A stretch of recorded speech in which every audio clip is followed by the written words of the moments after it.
What is going on, everyone? Welcome to the Poke Office. My name is Colin, joined with Zach, Moffdawg, TCG. Welcome to the Poke Office Syndicate podcast.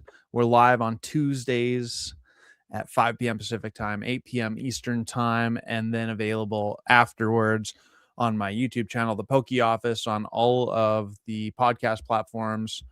Zach, how are you doing? Good, buddy. How are you? Dude, I'm so tired from the weekend still. It's been a struggle to be back at work today. I actually had yesterday off, but man, oh man, it was a long one.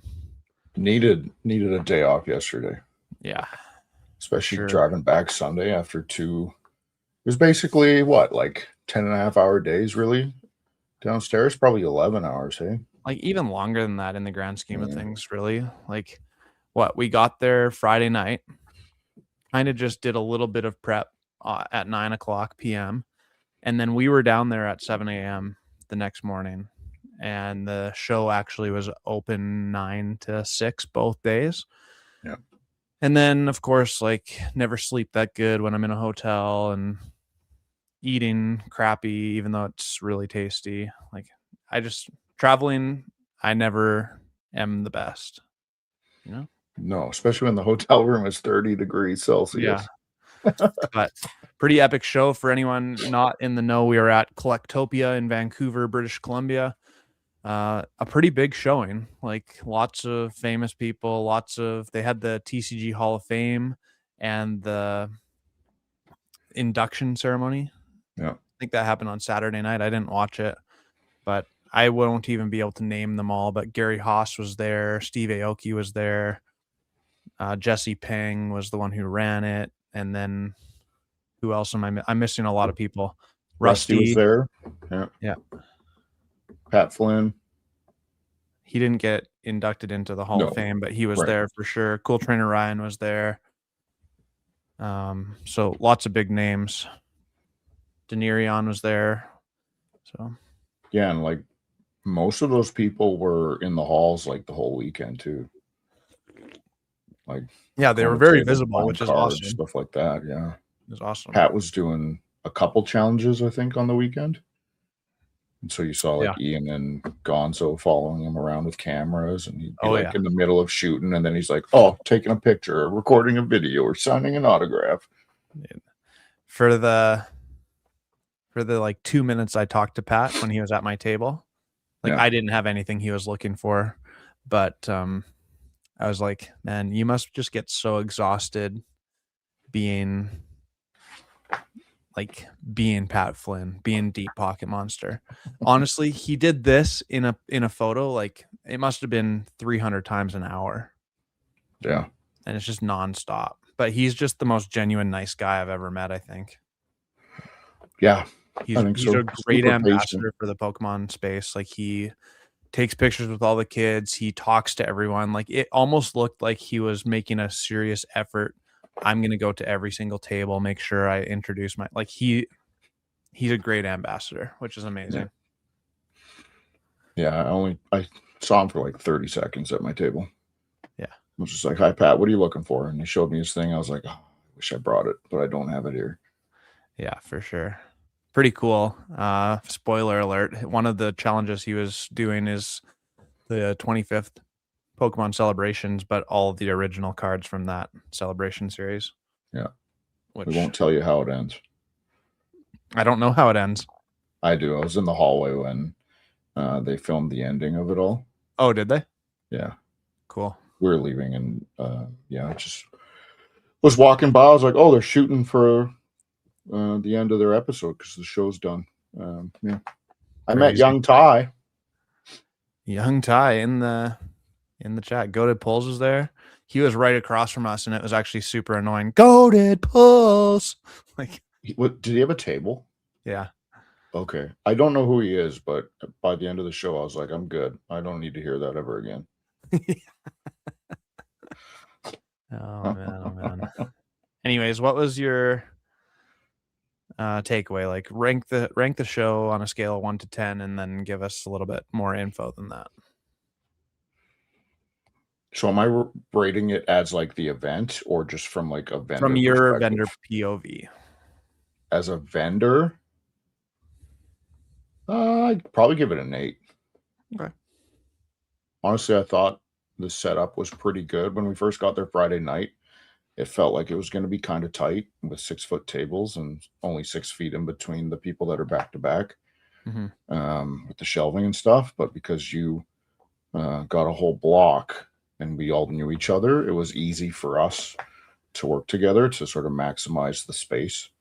So that worked out really well. And I thought in terms of like foot traffic and stuff, it was pretty good. Though on Saturday, like in the afternoon, is when our side got busy. And a lot of it was people saying we didn't know that this room existed, which is something I think you experienced at Card Party last year in Seattle. And some people were like, I spent like 7 hours in that other room. I had no idea this is over here and you have the stuff I want, but I spent all my money. And I was like, well, sorry, man. So that was annoying, but Sunday was bumping. But yeah, it was cool to see all the people that were there, the content creators, running around meeting people. And I thought that drew a lot of foot traffic to the event itself in general. The museum that they did was really good for drawing attention. They had tons of people doing media there too, right? Like camera crews and photographers and stuff like that. And they interviewed us to talk about the show. Did they interview you guys? No. Okay, so we talked to one of the guys. He said he was doing a thing for the creators of the show for like feedback and all that stuff. And we talked about the show. And to me, it just felt like a kind of a cool celebration because I'm just used to vending at shows and that's it, right? Tables and cards and pack up and leave. But with everything going on, I think it brought a lot of excitement and it kept the energy up for that full 9-hour day, which they flew by for 9-hour days. I would say that. Yeah, I agree with that for sure. It felt long, but like during the actual day when it's busy, time goes by pretty quick for sure. It was cool. Like, I'm not gonna say I'm like friends with Jesse Pang, but we know each other enough. Like when he sees me in the hallway, he says, "Oh, hey, Colin, how are you?" Like, so saw him on Friday night and we shook hands and chatted for a little bit. But I mean, I don't think he slept the entire weekend. Like he was just there the whole time. It was crazy. But he told me that they had there's Netflix there, CTV News was there, like lots of different documentary things going on. Like I think they're trying to make it more than just a once a year card show. Like this is a new thing. Collectopia is going to be a new thing in the collecting space, which I think is pretty cool. Do you think it's going to be like multiple times a year or like an annual thing with the TCG Hall of Fame stuff? The rumors that I've heard, I think it was from, I can't remember if Poke told me this or if Jesse told me this, but they're trying to do it twice a year where like this time I think they inducted 6 or 8 people into the Hall of Fame. And every moving forward, every show they're going to induct 2 more people. Like so it's going to be a thing. 2 people, yeah, I guess that works. So I was going to say if you keep doing like 6, you're going to run out of people real fast. Yeah, for sure. For sure. But yeah, to me it was good. There's some things that they could learn, and if that sign across from me could be taken down, that would be nice. For anyone that doesn't know, we were like towards the back of the hall that had the stage, right? Yeah. It wasn't a huge room, but we're at the back. My table was actually facing the stage, but some dude put 2 tables in the island in front of us and like a giant, like 12-foot tall and by what felt like 20 feet wide sign. That was his branding. That was fucking garbage. Pardon my language. Dude. So I couldn't see anything. I couldn't see anything going on the stage. I couldn't see people coming in through the doors at the far end. I couldn't see anything but this dude's sign, this dumb sign. And he wasn't even on that side of the table. Like he wasn't facing me. He was on the opposite side of the sign. So I couldn't even see him. But his brand took up like the entire fucking room. Pardon my language. I was flabbergasted actually. Like, so I could understand if you buy the entire island, but like Game Castle had, I don't know how many tables you had, Matt, but like 4 tables, something like that. Mm-hmm. The island is 12 tables total. Game Castle had 4 tables. HPW had 4 tables, and this guy had 2, maybe 3. And he's got the most obnoxious sign that's like probably 12 feet wide, and like I just can't even bring myself. I would never even consider putting a sign up that big for my 2 tables. Like, it's just, you're just being an ass. It was ridiculous. And the fact that, like, before the show, they had all this stuff in writing that was like, you need approval before you put up shelves in the islands and stuff like that, or behind your tables. And it was just like, to me, that's like the perfect reason for why you have that clause. It's like you're taking away from all the other vendors that are paying money, the same or more money to be there, but you're getting all this advertising, which was really annoying. But yeah. He bought a lot off me though, so whatever. It's still, I found it really, really greasy. But for sure. What can you do? Signage is fine, but like, yeah, that sign took up at least 100 square feet. Oh yeah, it was insane. Would you, based on the cost, this is, I think, where lots of people get to maybe, like, you can run away with costs going out of city to vend. Like, for the 3 of us, me, Josh, and Kevin, we drive down, so we spent for sure $200 on gas. The hotel room was $600 for 2 nights. The food was, let's call it $200 per day, something like that. So, like, we're into it for $2,100, $2,200 probably. The table, I think, was $900. No, more than that, $1,350. I think it was $450 per. Yeah, plus, if I remember correctly, plus GST. Yeah. So we're into the show for $2,500. Like, the opportunity cost is substantial. And I mean, I'm going to take that opportunity every single time. It was good networking, good to hang out with all of us from the interior of British Columbia. I definitely sold more than $2,500 worth of stuff. Like, I did fine for myself, but it's certainly, a show like this is a heavy cost compared to like a 1-day show where you have the gas and 1 day's worth of food. But, you know, would you take on a show like this again next weekend if you could? Next weekend? I need a break. After Saturday, my answers would have been differently after the 2 days. Different after each day, I guess. After Saturday, I'd be like, no. Because Saturday night, I was just like, do I even stay? Like, the Super Bowl's tomorrow. And my Saturday was brutal. I was like, nope, stick with it. See what happens. And then my Sunday was awesome. And by the end of the Sunday, I was like, damn.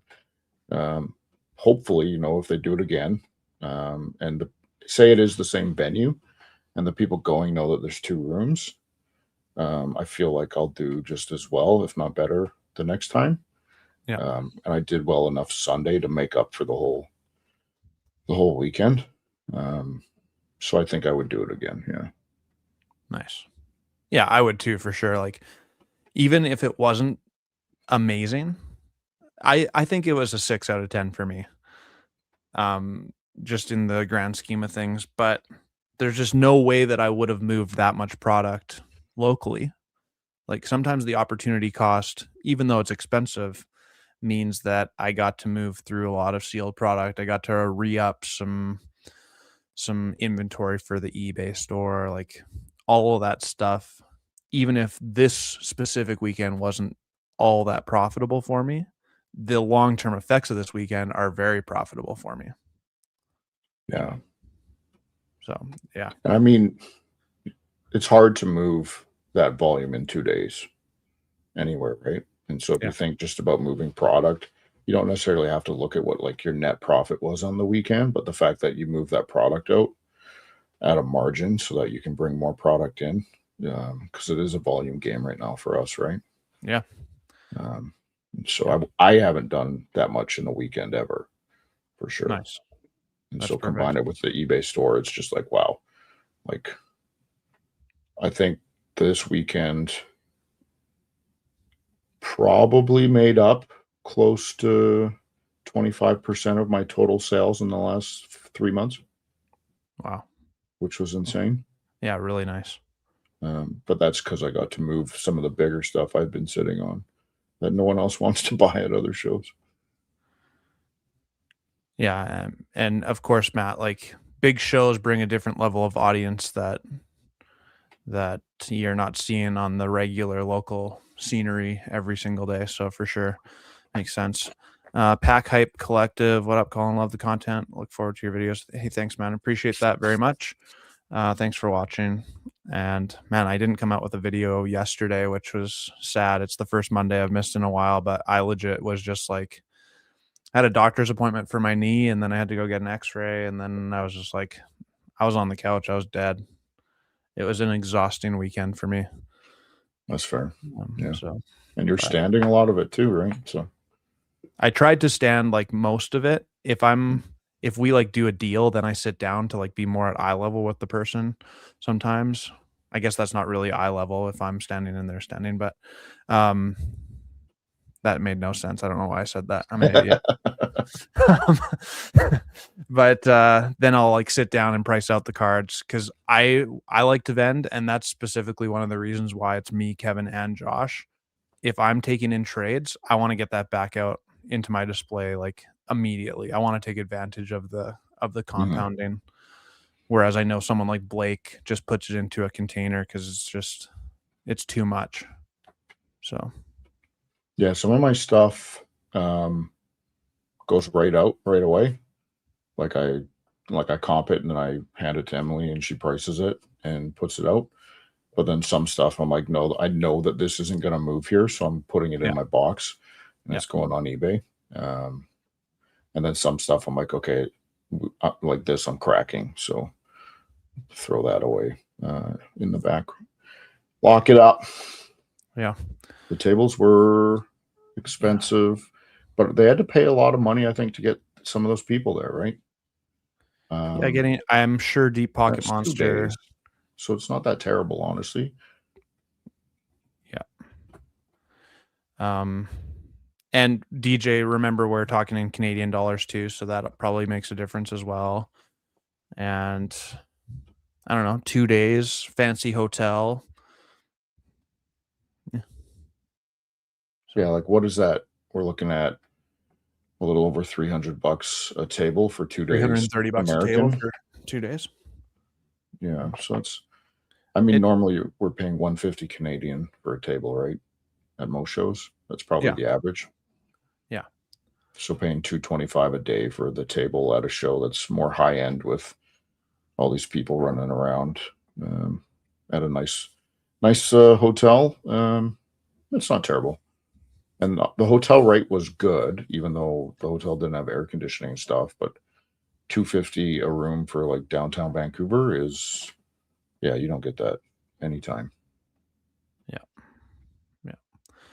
We were talking before clicking the go live button, but what was the stuff that you moved the most of this weekend?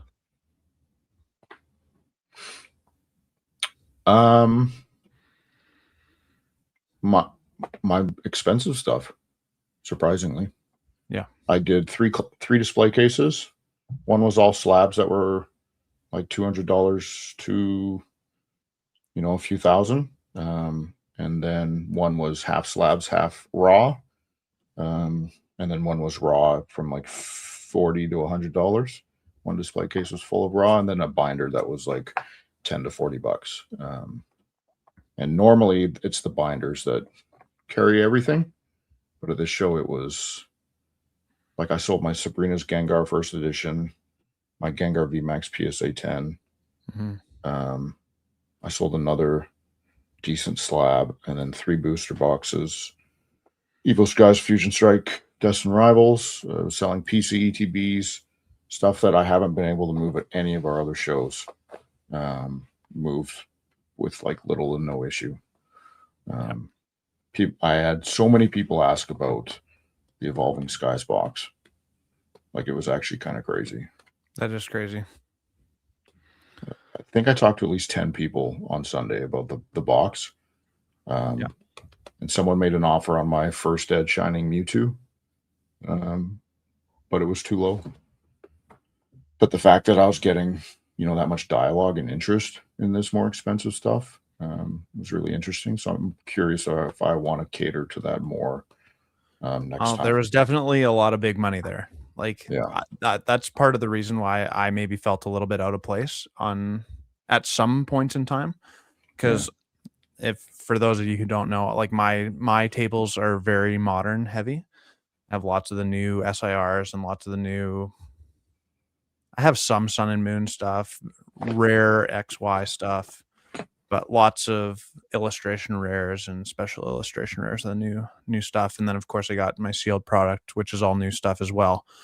But right away, like first thing, I'll steal some of Blake's Thunder and some of the other people's Thunder. But Blake sells a Poncho Pikachu and another $7,000 slab. So it's an $18,000 cash transaction in the first hour of the show right beside me. So it's VIP hour. Dang, holy smokes, there's some money in the room. And then I know Game Castle in the chat sold 4, I think he told me 4 or 5 gold stars. So that's some big money moving right there. Got 5 offers on my Lovebirds. So there you go. And then another buddy of ours, Asan, sold a $24,000 card right at the end on Sunday night. So there was like some serious money in the room. They basically had SWAT in the hotel. They did for security. Yeah, it was crazy. Which is crazy. The amount of cash that was in that building. That museum it must have been over $100 million worth of stuff, right? It had to be. Like it's crazy stuff in there. So pretty cool. What vendor isn't mainly modern? I'd say there's a lot of vendors who aren't mainly modern, actually. Yeah, there's quite a few. So, yeah. If you want to be like a bigger vendor, you have to have vintage, really. Yeah. That's where the money is. Yeah. Couldn't imagine having 4K overhead. Congrats on big show success. Game Castle, mainly vintage. Yeah, but I think that's probably just one of those, like, we've talked about it lots. It's how you level up. Zach, you've been collecting for a long time already, so you have a big head start on a lot of people. Not really a head start. You just have the cards because you've been collecting already. You've been in the game for a long time. You maybe haven't been in the vending game for a long time, but you just slowly start growing your collection. You start growing your knowledge base. Like when I first started vending a year ago, I was scared of that kind of stuff because I just don't know enough about it. Mm-hmm. And as I venture more into that, I get a little bit more confident pricing those cards out, and I make some mistakes and I learn from those mistakes. Like you just keep growing your skill set. Like it's not just about growing the collection, in my opinion, it's about growing the skill set as well of understanding what's happening. Yeah, it's like I would just buying like towards the end of the show, I got a Shining Raichu and what was it? The Lugia, the Neo Genesis Lugia, like tag 7.5. Nice. And the Shining Raichu tag 6, I think. Yeah. I think I got a great deal on them. I was super happy with that. But like those aren't cards I envisioned myself buying. Yeah. 4 months ago. Right? Yeah. Like for sure. First Kelowna show I buy a first edition Sabrina's Gengar. Right? I'm like, I haven't spent this much on a card ever. Yeah. Right?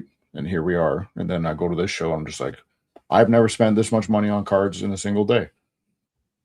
Yeah. And it's snowballing. It's pretty cool. But like you learn a lot of stuff when you start getting into the higher end things and watching even like that was kind of the cool thing with the island is like I could peek over and see some of the other transactions going on and learn a little bit from those too. Mm-hmm. Like if we talk about like a Sans Gengar EX PSA 10 sale, right? Like there were no comps at that price point. Yeah. Like none. There's none at 20. And he got 24 out of it, right? And it's just like so learning some of that stuff.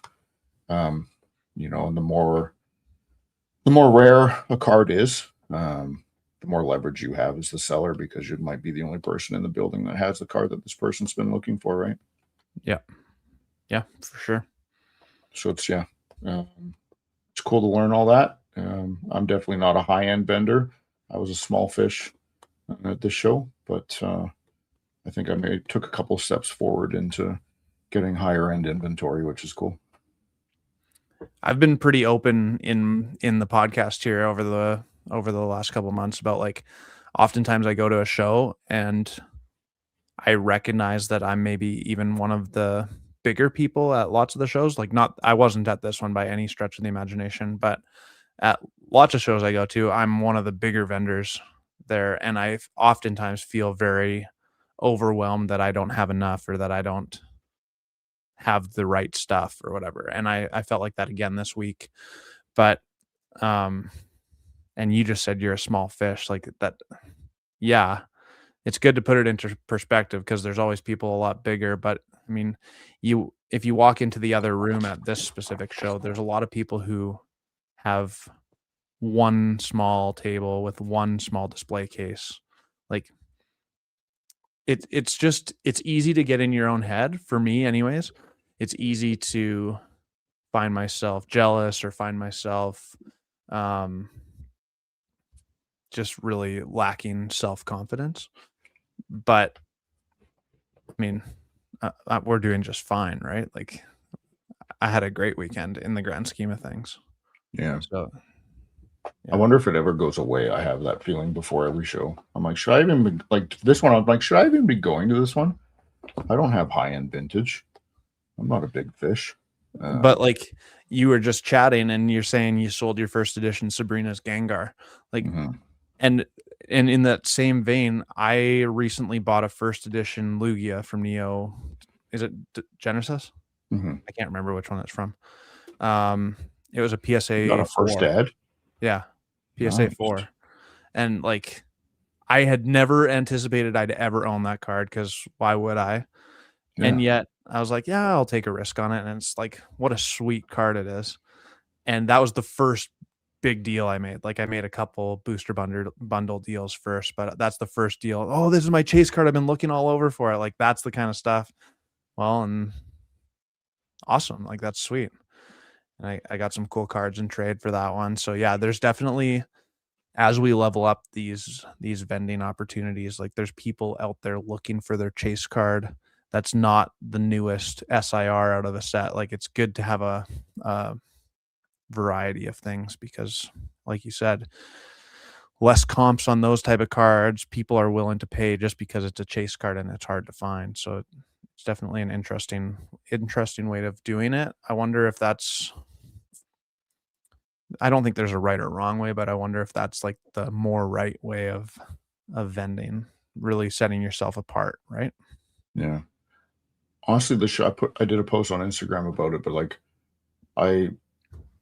there's like a number of people that I sold to this weekend that I either sold them their chase card, like their personal chase card, or helped them get there. And 2 of them I posted on Instagram.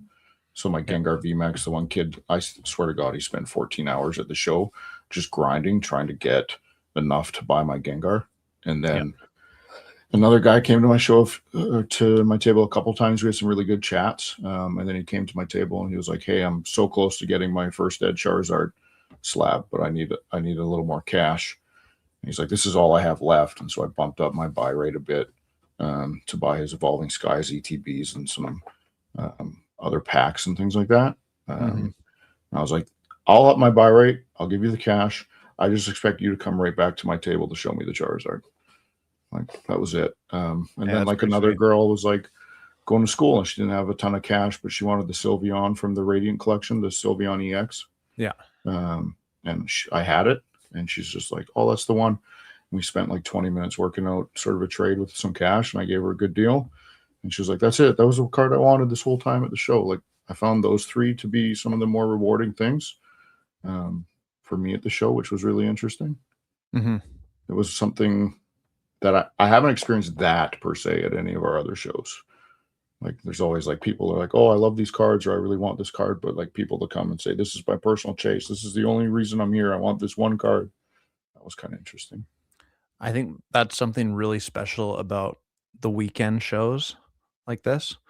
Like, I remember at Van City, it took hold a little bit, not nearly as much, but there's a couple kids, like, I think I had a tag Dragonite V from Evolving Skies in a Gem Mint 10, and the kid was like, "I really need that card," and he was at my table, like, 5 times a day for 2 days, and then the Sunday, he pulled the trigger on it. Um, Over the weekend, you kind of almost build, like, a mini relationship with people Mhm. who are there all weekend, which is really, really fun. And I think something like Collectopia or a card party, like these type of events that are more than just a vending hall, it like has actual things to do. Like Yeah. it has a draw that brings people there for the entire weekend. Like it's a trip. Like the one Mhm. kid who was winning, who's that Pokemon. I was talking to his parents. They're from Vegas, and like they go to all these shows because that's his birthday gift, and like then he saves up all of his cash for 6 months to go to another event, you know? That's cool. And you start building these like you build these relationships over the weekend, which is a lot different than like say in 2 weeks when we go to Kelowna. We build the relationships with those people because they live local to us, but Yeah. we see them for the one day and then might not see them again. For me and you, for sure, because we're in Kamloops instead of Kelowna, but we don't see them again for a couple weeks or a couple months. Yeah. Seeing that evolve over the course of a weekend can be a lot of fun. Yeah, the energy this weekend was really good Yeah, with, just the people there to buy or look around and stuff.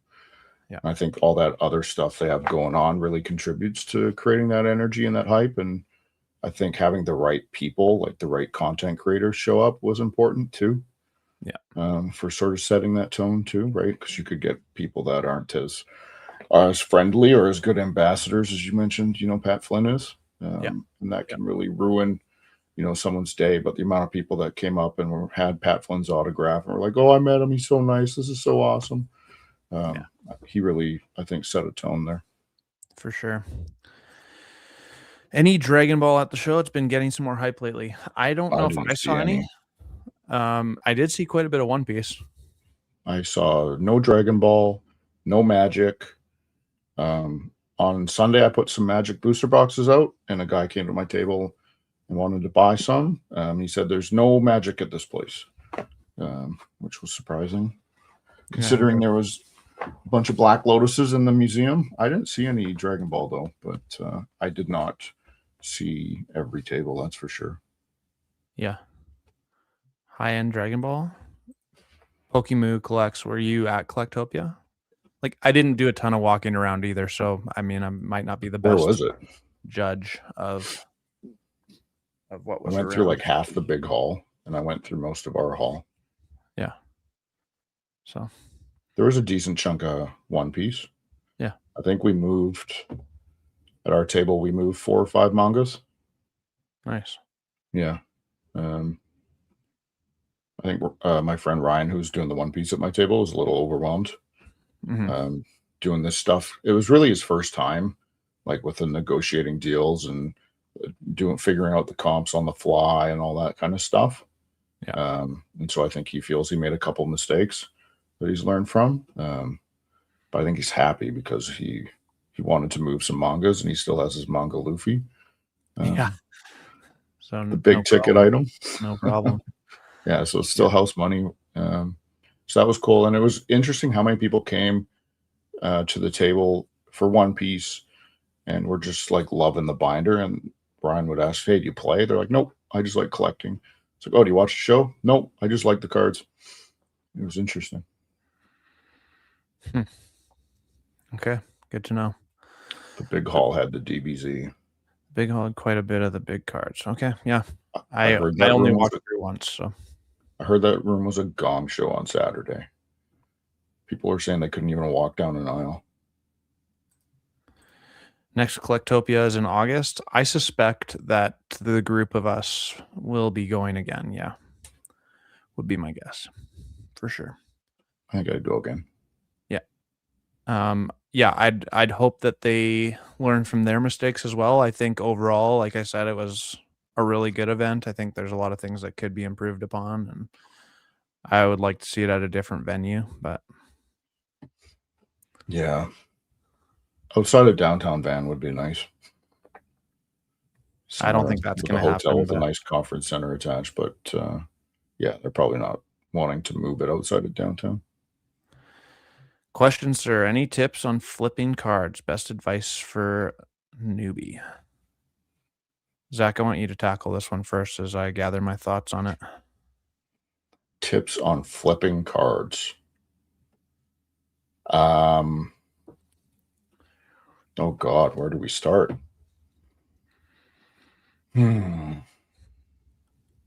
Stick to your margins.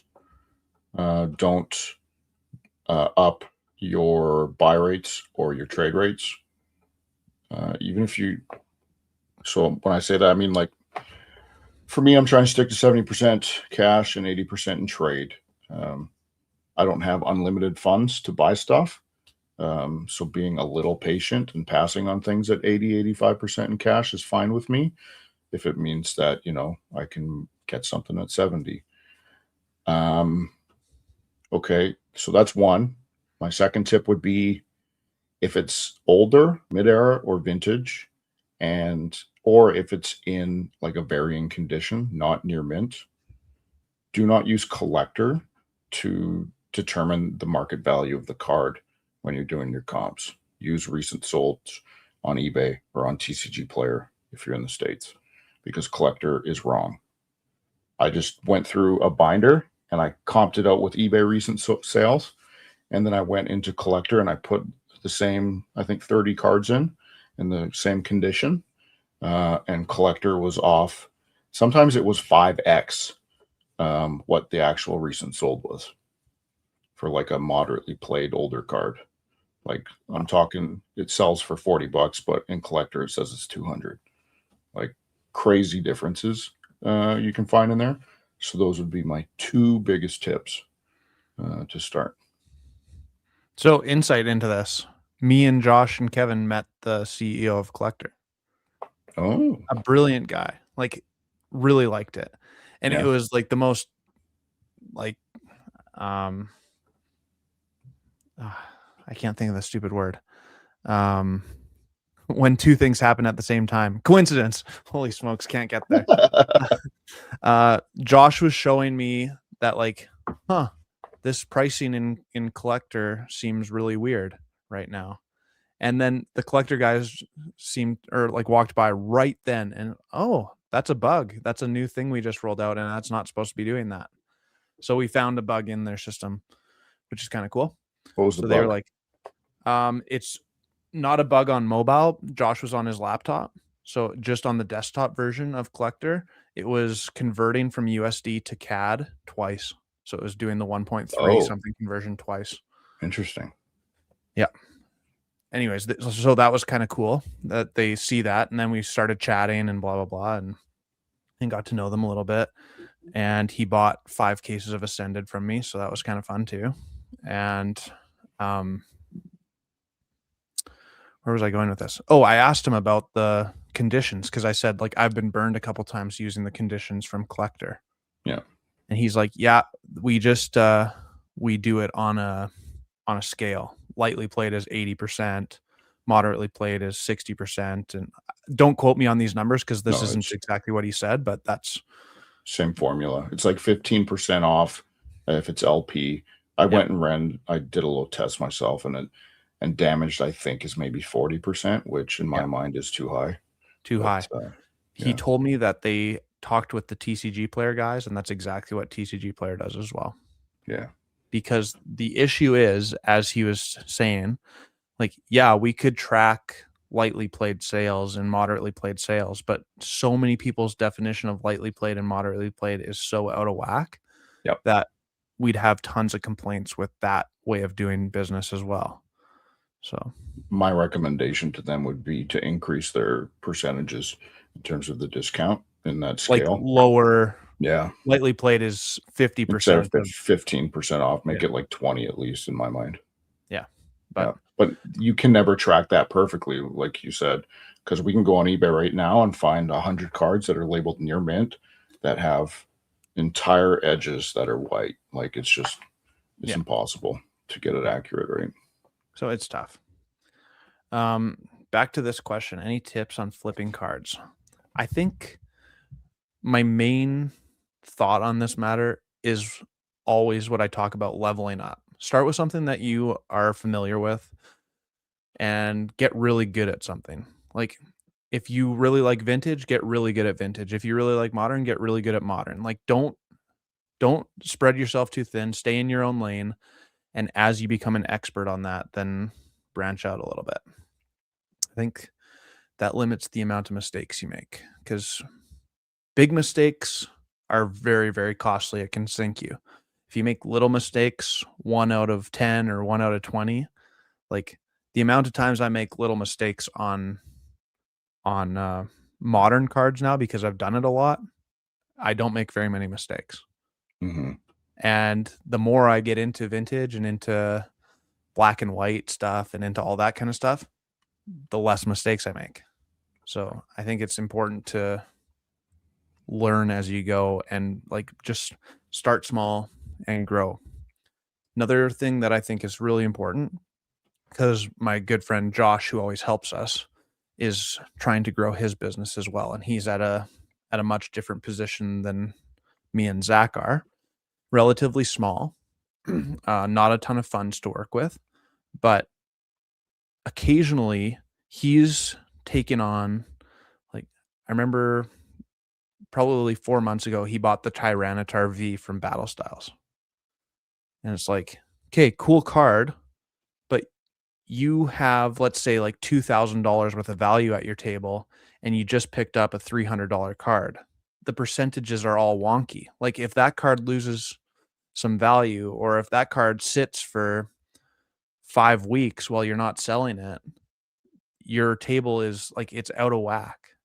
So I don't know what the correct answer is, but there's some level of percentage. Like even me, when I bring my $20,000 to $25,000 worth of cards to display, like if I spend money on a $6,000 card, that's going to put my whole display out of whack, because I don't have enough scale to do that. I got to stick with my lane. Like I have a $2,000 card, then I have a couple $1,000 cards, and then I have some $500 to $1,000 cards, and I have like, and then I have more under $500 cards, and I have even more under $100 cards, and that lets me continually be moving product. If you have too much of a specific thing, you don't gather enough steam, I think, if that is making any sense. Yeah, and it's like coming back to like risk and stuff, right? Like taking on, like for me, someone came and he brought what a first ed base Blastoise Beckett 6 or something. Yeah, I He saw was that like, one "Do you too. want it?" And I was just like, I knew approximately how much cash I had, and I was like, I could, but I don't want to tie up all this cash in this card right now because it's too large a percent of sort of my show inventory. And I'd rather be putting my cash into stuff I think I can move a little quicker, because some of those bigger items will sit for months and months and months. Yeah. Right. And if they go down in value a bit, it's going to be even harder for you to move it, honestly, unless you're willing to take that loss. And some people aren't. So, and then it comes back to sort of knowing what you're vending, what you're dealing with, right? So if you only really know modern, let's start modern. Let's go after, the SIRs, the IRs, and focus on that. Do one table kind of thing and build it up. And then like maybe each or every second show, you're like, oh, I'm going to dip my toes in and buy a little more expensive SIR that I never thought I'd buy, right? And you just keep incrementally snowballing, I think is the easiest way. And each time you take on a little more risk, you're also learning a little bit more, both about vending and about yourself, and maybe even your risk tolerances if the market starts swinging a little wildly. But that's what I'm finding at these shows. Like now I'm getting more comfortable moving cards that are over $1,000, right? In terms of comping them and seeing what I think I can get if I sell it online, things like that, right? But I'm doing it incrementally. I'm not buying Poncho Pikachus. I've never had a Poncho Pikachu. I'm not going to claim to know much about them. I think they're sweet, but I don't know anything about them. Or like we've talked about briefly, I think Jar Chomp had that Chinese Mew and it was a fake, but he bought it. So even though he's a bigger vendor and has really high-end stuff, he ventured into a space that he doesn't have any knowledge about in terms of like how to spot a counterfeit Chinese card. And he went for the chase card, the nice expensive chase card that people will, gawk at, but he got burned because he didn't have that expertise, right? So you got to be really careful about taking too big a risk or a step, or even like a bite of that pie, and just keep at it and try to slowly branch out to other areas. So like if you don't have vintage, like maybe at one show you pick up a base set Blastoise hollow, like just a regular unlimited base set Blastoise hollow in LP condition, and then you put it in your case. And if you start slowly adding a little bit of this stuff, what you'll find, Colin, you've mentioned this before, is people will come to your table, see you have some vintage, and they'll be like, oh, maybe he would like to buy some of these. And now you start adding a little bit to that pie, and then maybe you can branch out to 2 display cases or something, and one has a bunch of older stuff, and one has a bunch of modern stuff, and a little bit for everyone. But it's important to just do it sort of like one bite at a time, and don't worry about what everyone else is doing. I do it all the time. I'm like, I shouldn't be in this show. I shouldn't be vending at this show. I don't have cool stuff. I look across from me and I see shelves of ponchos, and I'm just like, wow, why am I here? Right? Like, but don't worry about that. Don't worry about what other people are doing. Just keep leveling up your table and your inventory or your collection. I think over the course of like a year, you're going to see huge gains if you do it right, and you're going to learn a lot more too. I told Ryan, like, you're going to make mistakes, and that's the only way I learn. Even if someone tells me, about it beforehand, I probably forget about it. But then once I make that mistake and I pay for it, and it feels terrible, lesson, right? But I'll eat it, and I've learned that now. Yeah, and inevitably you're going to make mistakes. That's the thing. Inevitably you're going to buy a fake card. Inevitably you're going to buy a fake box, or you're going to think that something is near mint and it actually has a small crease in it, and then you're out a couple $100, or like there's so many different facets of it. And I think that's what me and Zach are both saying, is that you have to stick to your lane, become an expert on one thing, and then branch out a little bit, and then branch out a little bit. Like having one table is totally fine, and then be at one table until you're exploding to the fact that you just can't contain it in one table anymore, and then move on to 2 tables. And then like you just slowly keep going. So hopefully that was helpful. Do you guys bring sealed with you? Yeah, both of us bring sealed for sure. And I think both of us did pretty well with sealed. You said you sold some booster boxes. I had all the modern booster bundles, which sold pretty well. I had some Ascended Heroes, which I almost sold out of, other than the box that I forgot was underneath our table. And sold some Blooming Waters boxes, which was kind of cool. Oh yeah, that guy. Yeah. And there was no sniffs on my booster box cases, but I always find those a little bit challenging because people don't even know what they're looking at half the time. Yeah. So that's interesting. I would have thought for sure you'd get some. No sniffs on my Facebook Marketplace post either yesterday. So might have to lower the price a little bit or just keep holding on. So I will say I didn't start with sealed. Like my first few shows, I just wanted to do the cards, the singles at the table until I was a little more confident. But now I can confidently kind of bring a box or 2 of sealed and put it up on the shelf and hope I move something. It's kind of just a nice almost background display too, right? It just gives people something more to maybe stop at your table and they see something. Yeah. Oh, that's kind of cool. Just you are in sales vending. Like you're trying to give people the most opportunity to stand out so that you start that conversation or different stuff. So and depending what you put behind you, that could draw people too, right? Like I was pretty much all Sword and Shield era stuff or PC ETBs. And that seemed to bring quite a few people at least looking at my shelf. Yeah. And so more eyes at my shelf, more opportunities for sales, and maybe they look down and see a card they like too. I will say, bringing a bunch of sealed product makes setting up and packing up a lot harder. Like, we have a full van worth of boxes to bring to every show, and there's a lot of people who just pack their car with one display case and a briefcase of cards. Like, there's a lot of benefits to not bringing sealed product. It is true. Especially that hotel. Yeah. Thoughts on security at the show? Makes you feel safe with the high security? I think it's a place that they could improve upon, to be honest with you. Like, during the actual event, I thought it was really, really good. Thought there was some nice presence of both security and police and SWAT, which is kind of cool. Like, it shows that they mean business. For vendors setting up in the morning, and then like some of that kind of stuff felt very disorganized to me.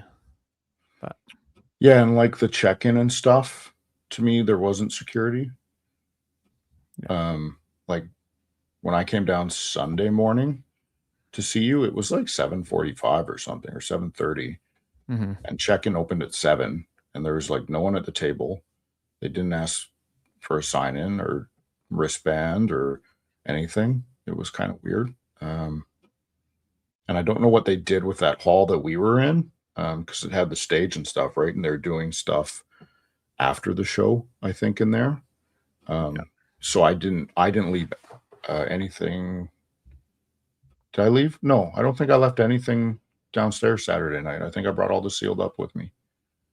I just didn't trust it because I knew that there was access to that room. So I brought everything back up to the room with me, I'm pretty sure. Yeah, that was scary a little bit. Did you leave stuff down, or did you? Yeah. Took all the cards, but left all the sealed. Put one of the tablecloths over top of it. Gotcha. And it was fine, right? Like, it was, yeah. I didn't love it though. Like, that would be one way to really put a big dent into my progress. Right. So, yeah. There's another Costco drop today. Assuming they got more of the UPCs would be my guess. I've gotten 0. I sold one at a discount to a kid yesterday because their family couldn't get anything from Costco, and I bought some like months ago at release. And I've been sitting on them, and so I just sold one at a loss to the kid, but that's it.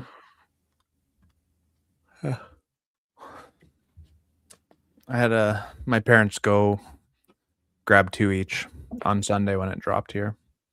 But nice. Well, there you can. Oh, I'm going the wrong way. You can see a couple of them right there. But more space, heavy boxes are well worth it.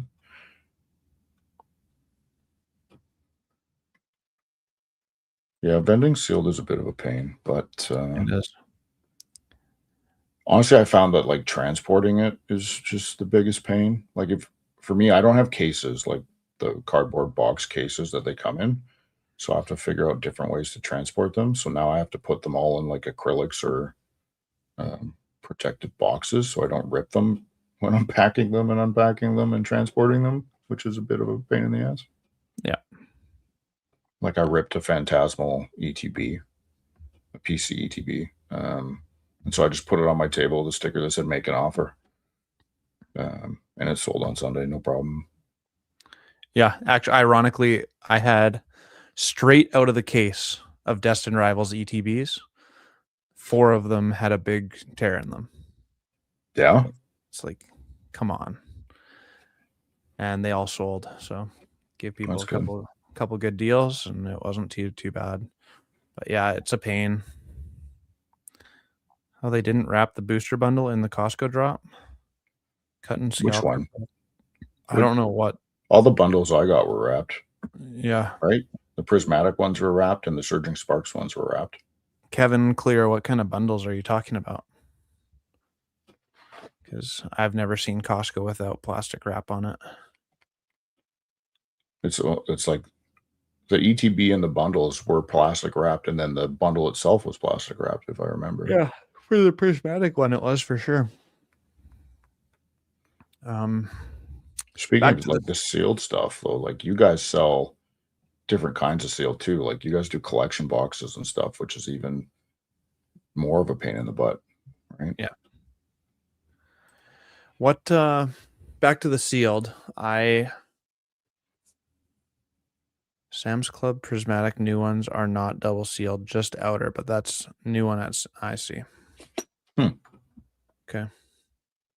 I mean, just keep it sealed in the Sam's Club packaging. Like, it's still prismatic, still sealed, still worth lots of money. Whatever. Oh, that is sticker. I see. We're hillbillies from Canada. We don't have that. Yeah. We don't get Sam's Club. This back to my comment early on in the podcast tonight of feeling a little bit out of place at some point. Like, usually my distinct feature at card shows is that I have all the new sealed product. And I'm one of the rare people that does have all the rare or the new sealed product. Mm-hmm. And this one, it was like, meh. And partly just because of the timing of the event. Like, what has actually come out in Pokemon recently? The tech sticker packs of Ascended Heroes, but there's been no new products since November 14th. Yeah. So it's just a bit of an interesting one. Like, I think me and Zach and Game Castle and Mazda and a few others are vending at a local event here, not this weekend, but next weekend. And it's the day after the ETBs of Ascended Heroes drops. And I would wager money that I'm going to be the only person to have a substantial amount of them there. Yep. So feels like that might be my best show ever in terms of just like straight up moving stuff, right? So that's one of my distinguishing features. That's how I set myself apart. Whereas someone like Game Castle sets himself apart by just having like hoarding amounts of binders and cards and amazing stuff all over the place. So can confirm, hoarder confirmed. Hoarder confirmed. Do you think that feeling out of place was the fact that maybe it was just the tech stickers? If they had ETBs or on Ascended Heroes release, would that have changed that feeling? Yeah, it might have. It might have.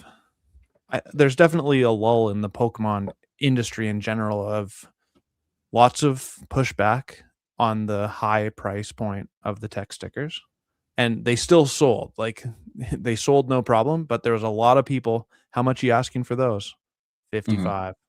Oh, no thanks. Yep. Right? So there's definitely some pushback. And yet there's no really cool new sealed products out there right now either. They're all... I had a lot of people came to the table and just asked for Ascended Heroes. I said, you want packs? And they said, no singles. And I was like, oh, no, I don't have any. I thought that was kind of interesting. They're already on the singles train. There's definitely... people love completing the set or searching for the set right on release, right? Like, it's stupid from a financial perspective to complete the set upon release, but it's a lot of fun when everyone's hyping about it. Like, I can think back when me and Josh went to Card Party 2 in Orlando. Twilight Masquerade was like 2 or 3 weeks old, and completing that set, like, it was a lot of fun. Yeah. I don't typically like I like being a vendor more than I like being a consumer. That I feel more in my comfort zone that way. But like, actually having a goal of, okay, we're trying to actually complete this binder. We got to find all the bulk. We got to find all the reverse hollows. We got to find the big chase cards at the tables. It was a lot of fun. So I did like that. When you probably didn't this weekend because I know you needed to get more cash. But like, do you ever just go to try to buy out people? No, I don't think I ever have done that. Like other vendors, you mean? Yeah. No, I don't think I've done that. There's a guy that came to my table and he was from California, I think. And he was like, yeah, I just came here for today so that I could buy people out and then go home. I was like, oh, okay. That's cool. Yeah. He's like, would you take any of these in trade? And he's like throwing gold stars on the table. I'm like, I mean, yeah, but what do you want of mine? I'm like, these are gold stars. Yeah. Were they nice ones too? They were like moderately played, heavily played, raw, but I mean, not many times someone comes to me with gold stars and is like, hey, do you want this? Yeah. He did have success. He said he spent all his money. I can't imagine how much he came with. Yeah. There was a lot of money there for sure. So it was stupid how much cash was in that building. Yeah. I don't think there's ever been more cash inside that hotel. Probably not. How much cash do you think was in there? Not value in cards, but just bills. Just bills? That's a really good question. 50 to 100 mil? Not in cash, I don't think. I would say it's probably 8 figures in cash, but I don't think it's 50. 50 would be that's out of my level of thinking, to be honest with you. Hard to conceive what that actually means. But I mean, in terms of cards, it's well over 100 million of value. Talked to one guy that had 500K. Holy crap. Damn. I need to do a show every weekend until I get to 500K cash in my pocket. Yeah, right? Or I just go to a show. What do I want to buy this weekend? Holy man. That's a good segue because it's 6:03. We got a little under half an hour left. Feel free to ask a question in the chat if you're watching. Thanks for joining us. We're live every Tuesday night, 5 p.m. Pacific, 8 p.m. Eastern time on the Poke Office and on the Poke Office YouTube channel and podcast platforms to watch or listen to later. The segue is that what do you suspect or what do you think is going to happen at card shows moving forward, kind of like in a now till summertime time frame? In what way? Like whatever way you want, or what? I think it's just gonna pick up some steam here. I don't think it's going to be tremendously different than like October last year. I feel like we're going to enter like in the spring, summertime. I think in the spring, we're going to enter sort of a similar phase to last year in September, October, where there's a bit of a ramp up. You'll see a few cards spike. I think people will sort of pick up and go to shows, and we'll just see a bunch more market activity. What about you?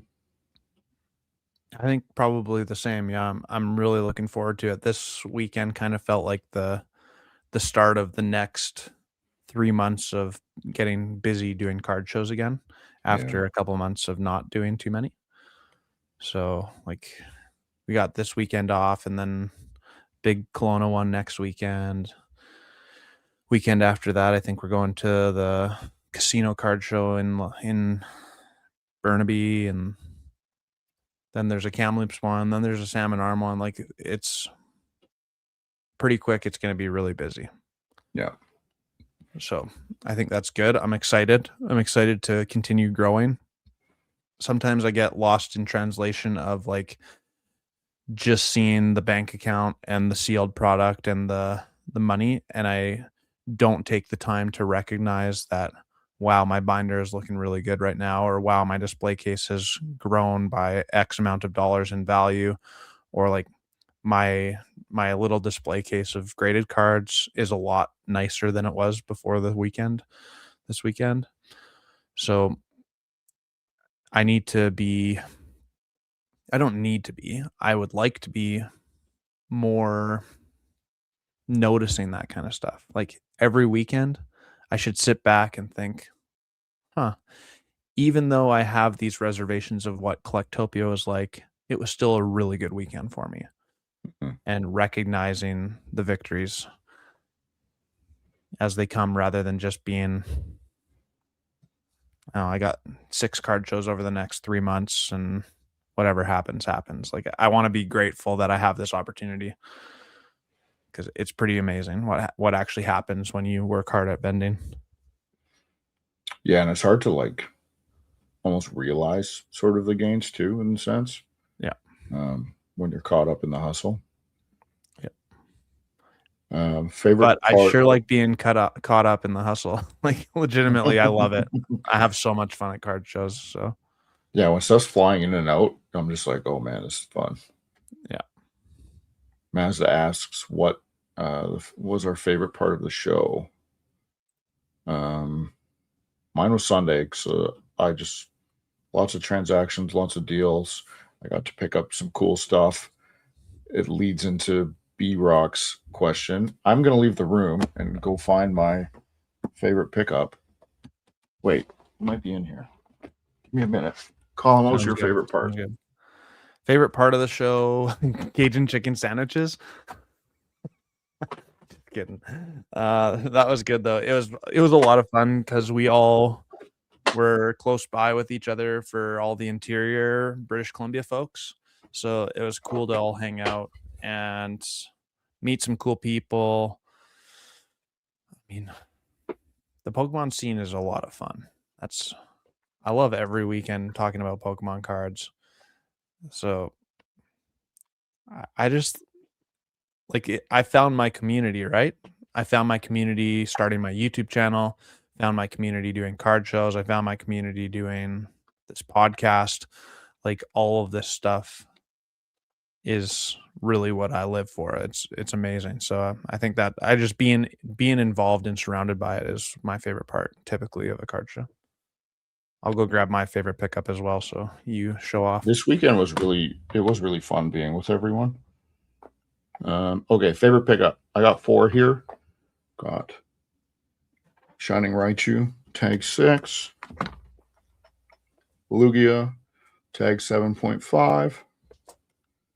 This one's sick. The person came to my table and they're like, hey, do you want this? And I looked at it. I was like, oh, yeah, which lost me all my leverage in my negotiations. Bandit Ring Giratina Full Art First Ed PSA 10. It's so sick. That is pretty wicked. And then for the first time, I'm pro Graded Guard. The Graded Guard is the same transition as the Rainbow and the Umbreon, which is so cool. And I picked that up in a trade too. Those are my 4 favorites. Holy smokes. I can just see the grin. It's going from ear to ear, man. You're glowing. It was so cool. Yeah, I was like, I didn't think I'd own some of these cards. Like that Giratina, I never thought I'd even see in person. And then the person comes up, hey, do you want this?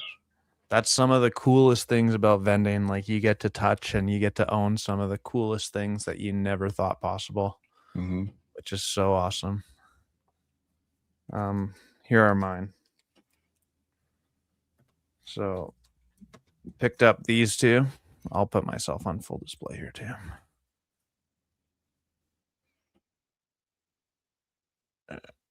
Both tag 10s for Zekrom and Reshiram. Love that. Picked up this Plasma Storm Lugia. It's I don't know if you can see that, but it's a PSA 6. But nice. I like that card a lot. This is arguably one of my favorite Pokemon cards ever that I didn't know was my favorite Pokemon card ever. That's in a PSA 7. Not bad. And I had never, ever seen this card before. Didn't know it existed. And I absolutely love it. Oh, yeah. Yeah. So from Pop Series 5. That's Kamiya? Is that Kamiya? I don't know. Yep.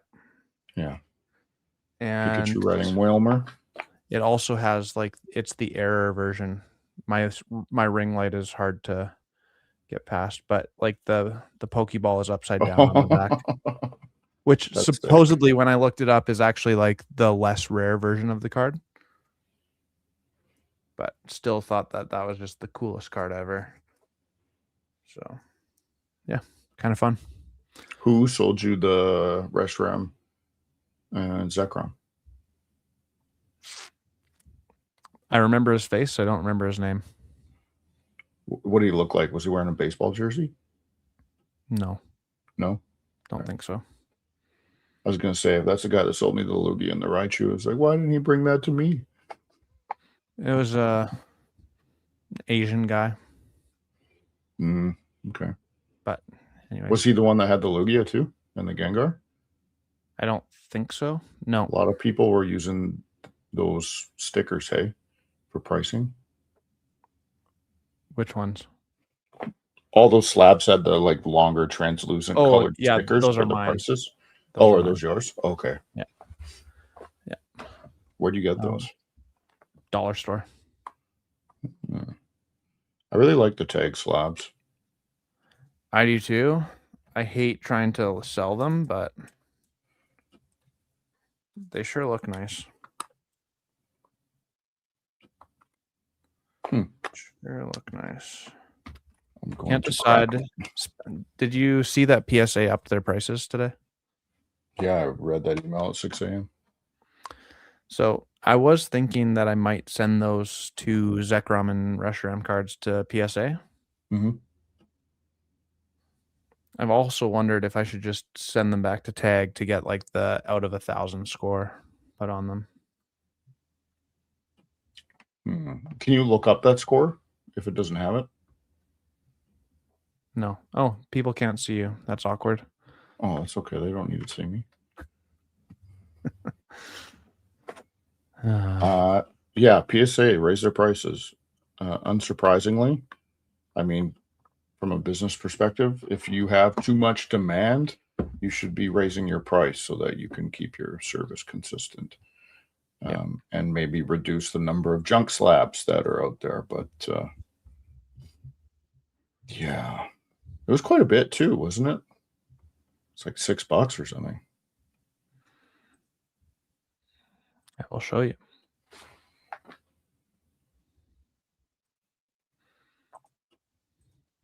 It's a good thing my submission is already there. Remember, this is Canadian dollars if any of you are American, but up to $34.99 per value bulk.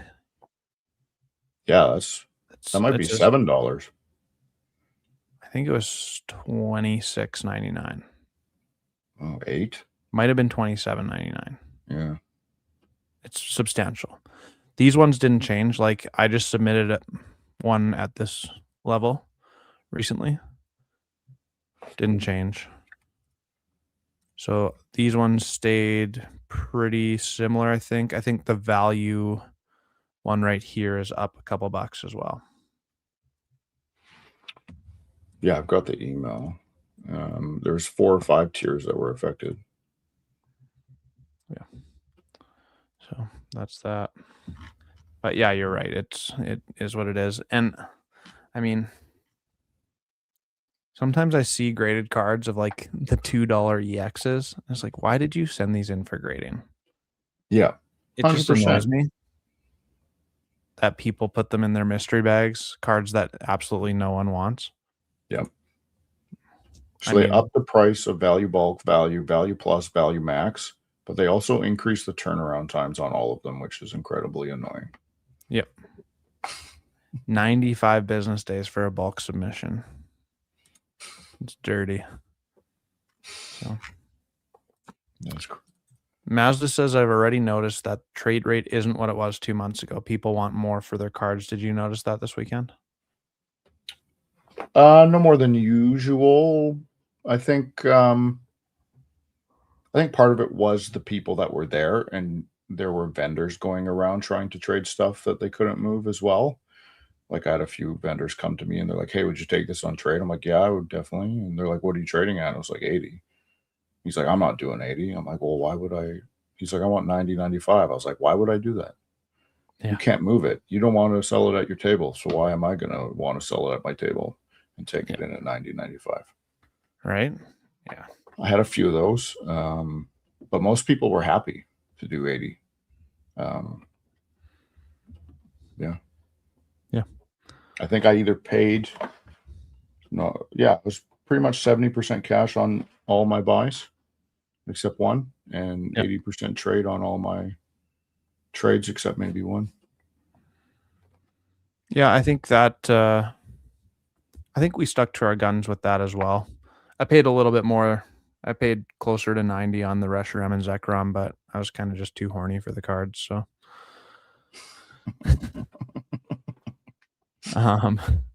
B-Rock says, at what point does off-centering make a card LP? Was at a shop here where I'm working, and it was like borderline miscut and had it marked at near mint. I would, well, it will never be LP unless it's got wear. I would just mark it NMOC is how I would mark it, and you mark it a little bit less than near mint, depending how bad it is. If it's a miscut, then you can sell it for a premium. But if it's just like horrendously off center, but not a miscut, you don't see alignment dots or anything like that, then I will mark it near mint OC and knock a few bucks off. It's kind of my rationale. What about you, Colin? I think you're absolutely bang on there, for sure. And oftentimes, like, I have a Giratina V from Lost Origin in my case right now. It's off center, but it's still really nice. Yeah. I don't like people. You should be able to see that it's off center a little bit. Yeah, like if it's like 60-40, it's like fine to me. Yeah. I'm still just marking it regular near mint. Yeah. Right. It's when it gets to like that 80-20 kind of area, 75-25, then it's like, okay, am I marking this OC? I mean, on eBay, I'm sure Kevin does that, but like in my display case, I don't mark things off center. People can inspect it, but like when it's actually significantly off center, I'll mark the price down. Yep. Right. Yeah. But I pay a lot less for it too, because it's like I'm taking a huge risk taking this card on. So I think when the weather gets better, people will spend less on cards and more on fun stuff outside. I firmly disagree with this statement. Time to come to Toronto. The summer last year was kind of crazy, right? Yeah, it was. Time to come to Toronto. I'm tentatively planning on coming once in 2026. I would love to. There's a few people that I'd like to meet in Toronto. I'd do it almost more for the connections than for just the vending, but I'd probably try and vend too. So, bought 2 of those Forces Gengars this weekend. Yeah, you showed me on Saturday. That's a sick thing. So sick. Love finding error cards. If you're selling PSA it. They also removed TCG bulk tier. Yeah, they combined the two. Just value bulk, yeah. Yeah. I'm still sending. They can put it at 40. It doesn't matter. My gem rate was 75% on Monday. Return, I did really well. Well done. Vendors deploy their minions all show long. Yeah, that's typical.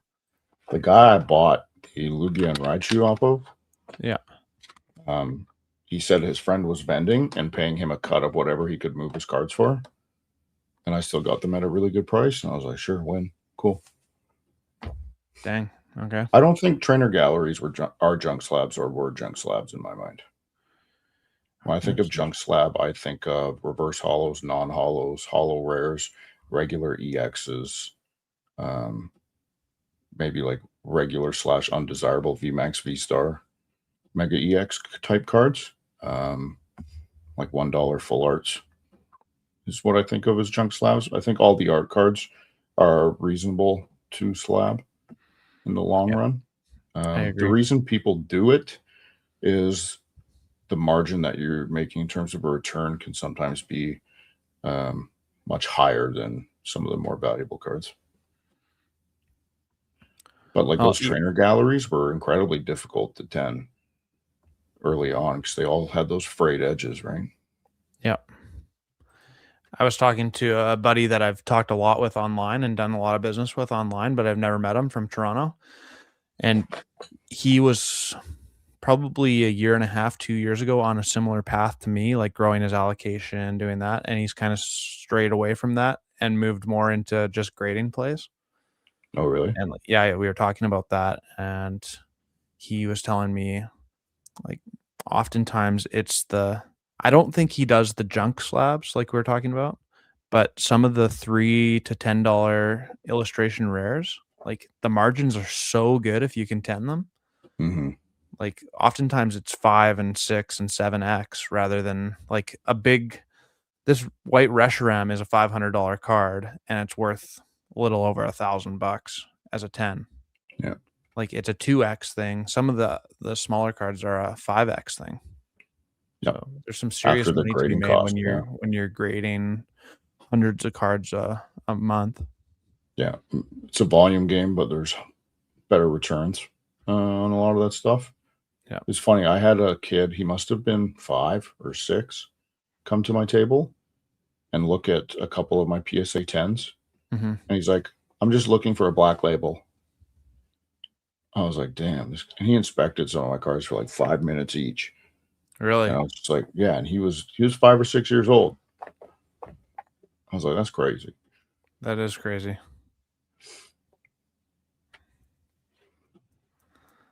All right, well,